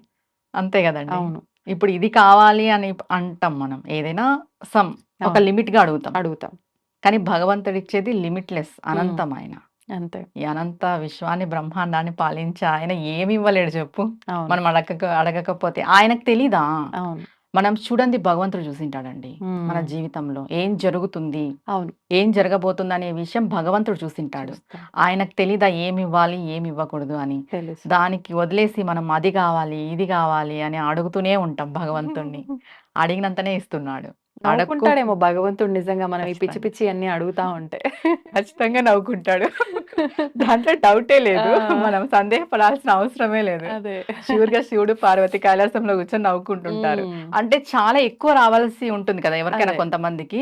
అప్పుడు ఖచ్చితంగా భగవంతుడు అనుకుంటాడు. నీకు హ్మ్. చాలా ఎక్కువ రావాల్సి ఉందిరా. నువ్వు దీంట్లోనే తృప్తి పడిపోతున్నావు. ఇదే కావాలనుకుంటున్నావు. ఏం చేయలేం దీనికి అనేసి. అంతే. అంతే గదా! అవును. అవును. అంటే ఇంకొకటి గూడా అడగాలనిపించింది నాకు. అంటే మనకి ఎంత ప్రాప్తం ఉంటే అంతే అంటారు. మరి మనకి ఎంత ప్రాప్తం ఉందో అంతే వస్తుందేమో మనం అడిగినా, అడగకపోయినా. అడగకపోయినంత మాత్రాన ప్రాప్తంలో లేనిది ఏమైనా ఎక్కువగా వస్తుందా? అంటే ఏం చెప్పొచ్చు? హ్మ్. సరే. ఎంత ప్రాప్తమో అంత. హ్మ్. ఇది వాస్తవం. ఎంత ప్రాప్తమో అంత అన్నప్పుడు మనం ఏమి చేయకపోయినా ఆ ప్రాప్తంలో ఉండేది మనకొస్తుంది. అవును. మనం ఎందుకు భక్తి భావనలో వెళ్ళాలి? హ్మ్. మనకి లేని దాన్ని కూడా మనం తెచ్చుకోవడానికి. హ్మ్. మన రాత బాగలేదు. మనకు సరిగ్గా లేదు. మనం అమ్మవారినో, శివయ్యనో పట్టుకున్నాం. మన రాతలో ఏదో చెడు జరిగేదుంది. హ్మ్.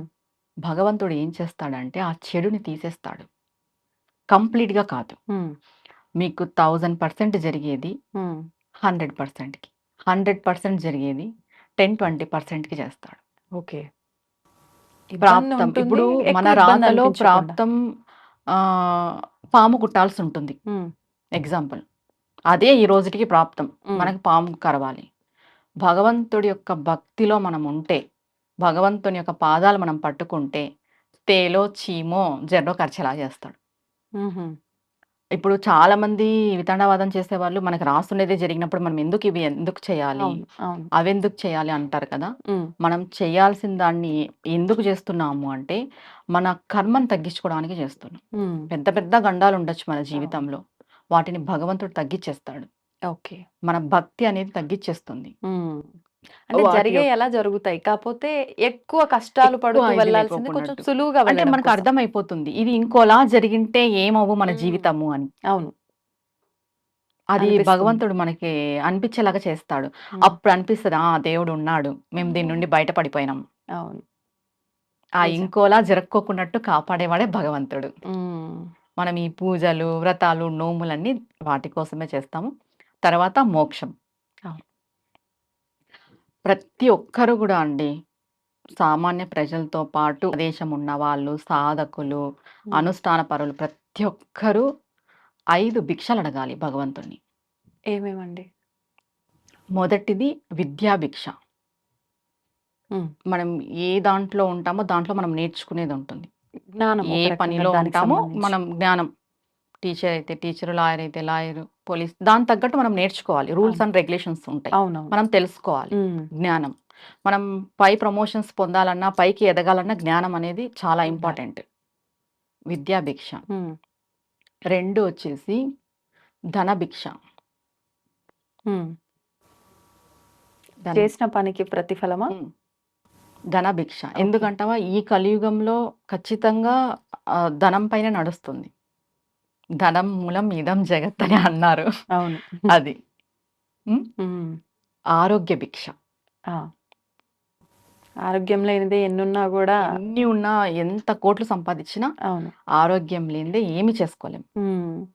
4 కామ్య భిక్ష. హ్మ్. మన కామ్యము. మనం అనుకున్న పనులు సకాలంలో నెరవేరాలి. హా! టైం దాటి నెరవేరినా కూడా ఏం ప్రయోజనం ఉండదు. కొన్ని అవును. పనులు. నిజమే అండి. కొన్ని పనులు. ఇప్పుడు ఒక పెళ్లి పెట్టుకున్నాము ఆ హ్మ్. డేట్‌కి. ఆ డేట్‌కి పెళ్లి జరిగిపోతేనే మంచిది. అవును. ఇంకో డేట్‌కి పోస్ట్‌పోన్ అయ్యి, అది క్యాన్సిల్ అయ్యి ఇంకోలాగా జరిగితే హ్మ్. అది కామ్యం నెరవేరినట్టు కాదు. అవును. సకాలంలో మన కామ్యం నెరవేరాలి అంటే అమ్మవారి అయ్యవారి యొక్క అనుగ్రహం ఉండాలి, కామ్య భిక్ష అడగాలి. ఓకే. 5వది మోక్ష భిక్ష. ఇవన్నీ దాటుకొని వస్తే ఖచ్చితంగా మోక్షం లభిస్తుంది.